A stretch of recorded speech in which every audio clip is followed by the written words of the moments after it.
आज की इस वीडियो में हम देखने वाले हैं कुछ पैटर्न बेस्ड स्क्वायर, जैसे कि आपको 11 का स्क्वायर निकालना है, फिर 111 का स्क्वायर निकालना है या फिर 1111 का स्क्वायर निकालना है। तो कुछ इस टाइप के पैटर्न बेस्ड स्क्वायर होंगे आज की इस वीडियो में। सपोज अगर आपसे पूछा जाए कि भाई 11 का स्क्वायर क्या होगा, तो आप क्या बोलोगे? सीधा 121, क्योंकि आपको याद है। अगर आपसे कहा जाए कि 111 का स्क्वायर क्या होगा, यानी कि 111 का स्क्वायर क्या होगा, तो आपको शायद ना आए। तो इसका जो स्क्वायर होने वाला है वो होने वाला है 1 2 3 2 1। ठीक है, अब ये चीज कैसे आ रही है वो चीज मैं आपको बता देता हूँ। सपोज आपको क्या करना है कि 111 का स्क्वायर निकालना है, तो आप कैसे निकालोगे? आप सबसे पहले इसका बेस फाइंड करोगे। इसका जो बेस है हमारे पास वो कितना है? इसका बेस है हमारे पास 100। ठीक है, अब हम चेक करेंगे कि ये जो 111 है 100 से कितना ज्यादा है? 11 ज्यादा है। 11 ज्यादा है तो हम क्या करेंगे, यहाँ पे 11 का स्क्वायर कर लेते हैं। 11 का स्क्वायर किया 121 आ गया। ठीक है, यहाँ हमने इसको लिख दिया। फिर उसके बाद हमें क्या करना है, 111 में कितना ऐड करना है? 11 ऐड करना है, क्योंकि हमने कितने का स्क्वायर किया यहाँ पे? 11 का। जब 111 में हम 11 ऐड करेंगे तो हमारे पास कितना आ जाएगा यहाँ पे? 122। ठीक है, अब इसका बेस कितना है भाई? 100 है। जीरो कितने? 2 जीरो है यहाँ पे, तो हमें भी क्या करना है, यहाँ पे 2 ही डिजिट रखनी है। तो 21 को हम यहाँ पे उतार लेते हैं और इस 1 को आगे दे देंगे। तो 122 में हम क्या करेंगे, 1 ऐड कर देंगे, तो यहाँ पे आ जाएगा 123। ठीक है, तो देख सकते हो यहाँ पे इस तरीके से ये स्क्वायर फाइंड हुआ है। ठीक है, अगर आपको इसका स्क्वायर निकालना है तो आपको फिर से ये तरीका लगाना पड़ेगा। तो अगर आप क्या करते हो, इस चीज को ऑब्जर्व करते हो कि ये क्या है, 1 to 1 है, यानी कि यहाँ पे कितने डिजिट है? 2 डिजिट है। तो हम क्या कर रहे हैं, 1 2 तक जा रहे हैं और फिर घट रहे हैं, है ना। यानी कि यहाँ पे कितने डिजिट है? 3 डिजिट है। तो हम क्या कर रहे हैं, यहाँ पे 3 डिजिट तक जाएंगे, 1 2 3, और फिर उसके बाद घटना चालू करेंगे 2 और 1। ठीक है, उसी तरीके से जब हम इसका लिखेंगे तो कैसे लिखेंगे? इसमें कितने डिजिट है? यहाँ पे 4 डिजिट है। तो हम क्या कर रहे होंगे, 1 2 3 4 तक जाएंगे, फिर उसके बाद घटेंगे 3 2 1। ठीक है, फिर उसके बाद अगर मुझे इसका लिखना है तो कैसे लिखेंगे? 1 2 3 4 5, उसके बाद हम घटना चालू करेंगे 4 3 2 1। ठीक है, इस तरीके से। अगर सपोज मेरे से कहा जाए कि अगर यहाँ पे क्या हो, 6 बार 1 हो, 6 टाइम्स अगर 1 होता है तो हम 6 तक जाएंगे और ये पैटर्न इसी तरीके से फॉलो होता जाएगा। अब हम क्या कर रहे हैं, अगला पैटर्न देखते हैं कि अगला पैटर्न क्या है। सपोज अगर आपसे कहा जाए कि 7 का स्क्वायर कितना होगा, आप बोलोगे 49। अगर आपसे कहा जाए 67 का स्क्वायर, तो शायद आपको याद ना हो, तो मैं तरीका बताता हूँ आप कैसे निकालोगे 67 का स्क्वायर। ठीक है, 67 का स्क्वायर निकालने के लिए आपको क्या करना होगा, सबसे पहले 6 का अलग स्क्वायर निकालेंगे, 7 का अलग। 6 का स्क्वायर निकाला 36।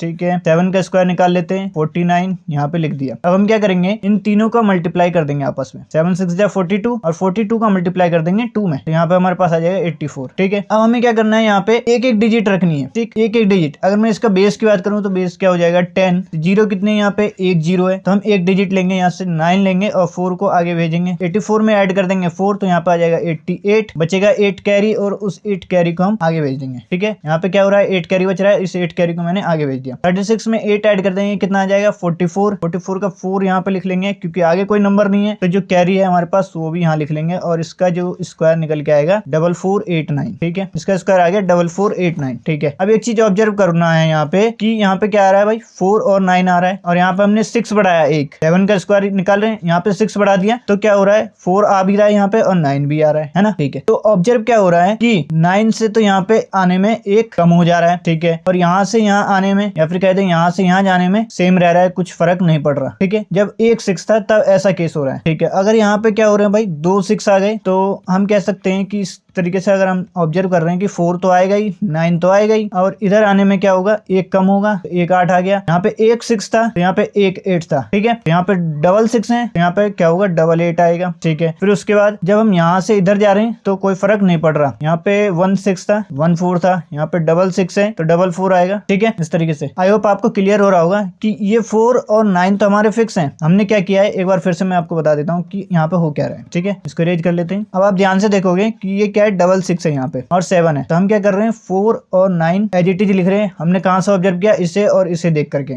ठीक है, फिर उसके बाद जब हम क्या कर रहे हैं, यहाँ से यहाँ आ रहे हैं, -1 कर रहे हैं, तो यहाँ से यहाँ जब आएंगे तो -1 कर दिया, 8 आ गया। यहाँ पे 1 6 था तो हमने 1 8 लगाया यहाँ पे, और यहाँ पे क्या है भाई, डबल 6 है तो डबल 8 लगाएंगे। ठीक है, फिर यहाँ पे क्या हो रहा था, जब हम यहाँ से यहाँ आ रहे थे कोई भी डिफरेंस नहीं, एज इट इज सेम लिख रहे हैं, तो यहाँ पे भी सेम लिखेंगे। यहाँ पे 1 6 था तो 1 4 था, डबल 6 है तो डबल 4 होगा। ठीक है, और ये इसका स्क्वायर निकल गया। पैटर्न समझ में आ रहा है? अगला देखते हैं तो पैटर्न और क्लियर होगा। यहाँ पे क्या है, 3 6 है। ठीक है, तो 4 और 9 तो यहाँ पे फिक्स है, क्योंकि यहाँ पे 7 है। ठीक है, जब हम यहाँ से यहाँ आएंगे तो 1 लेस कर देंगे तो 8 आएगा। 3 टाइम्स 6 है तो 3 टाइम्स 8 आने वाला है यहाँ पे। ठीक है, देन उसके बाद क्या, 3 टाइम्स 6 है, तो जब यहाँ पे क्या था भाई, 2 टाइम्स 6 था तो 2 टाइम्स 4 था।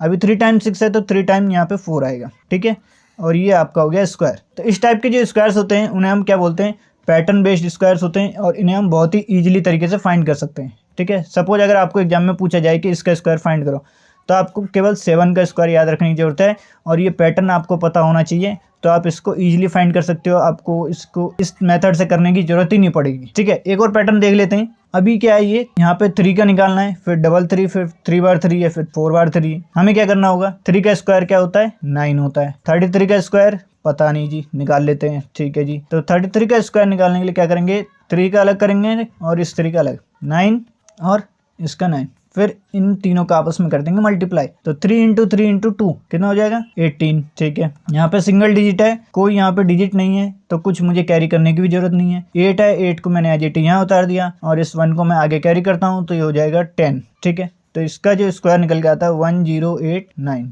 ठीक है। पैटर्न को ध्यान से समझना है और कुछ नहीं, ठीक है। अब यहाँ पे क्या हो रहा है, अगर आप यहाँ पे देखते हो तो यहाँ से यहाँ आने में -1 हो रहा है और यहाँ से यहाँ आने में भी -1 हो रहा है, ठीक है। तो अगले स्टेप में हम क्या कर रहे होंगे, 1 फिक्स रहने वाला है और 9 फिक्स रहने वाला है, ठीक है। अब यहाँ पे डबल 3 था, एक बार 8 था, एक बार 0 था। यहाँ पे क्या है, 3 बार 3 है, यानी कि 2 बार 3 था तो एक कम करके लिखा हमने, ठीक है। अगर 3 बार 3 है तो एक कम करके लिखेंगे, यानी कि 2 बार 8 लिखेंगे।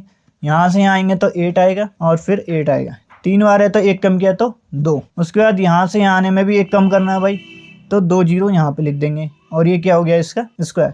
आप चाहो तो इसे कैलकुलेटर से चेक कर सकते हो, आंसर यही आएगा। पैटर्न समझ में आ रहा है। यहाँ पे इस पैटर्न को अप्लाई करते हैं, 1 आएगा ही आएगा और 9 आएगा ही आएगा, ठीक है। अब उसके बाद 4 टाइम्स 3 है। 4 टाइम्स 3 मतलब कितने बार 8 आएगा, 3 टाइम्स 8 आएगा। कैसे पता लगा, 4 - 1 करके। यहाँ पे क्या हो रहा था, 2 - 1 करके 1 टाइम्स 8 आ रहा था और यहाँ पे 2 टाइम्स 8 आ रहा था, तो यहाँ पे क्या आएगा, 3 टाइम्स 8 आएगा, ठीक है। तो यहाँ से यहाँ गए, -1 करना है तो 8 आ गया, 8 आ गया और 8 आ गया। यहाँ से यहाँ आने में हमें कुछ नहीं करना है, ना -1 कुछ नहीं, नथिंग, सेम लिखना है, ठीक है। फिर उसके बाद यहाँ से यहाँ जाएंगे तो फिर से -1 करना है, तो 0 आ गया, 0 आ गया और 0 आ गया और ये हो गया आपका स्क्वायर, ठीक है। आप चाहो तो कैलकुलेटर से चेक कर सकते हो। तो कुछ इस टाइप के पैटर्न बेस्ड स्क्वायर्स होते हैं जिनको आप अगर पैटर्न याद रखते हो तो बहुत ईजी तरीके से कर सकते हो।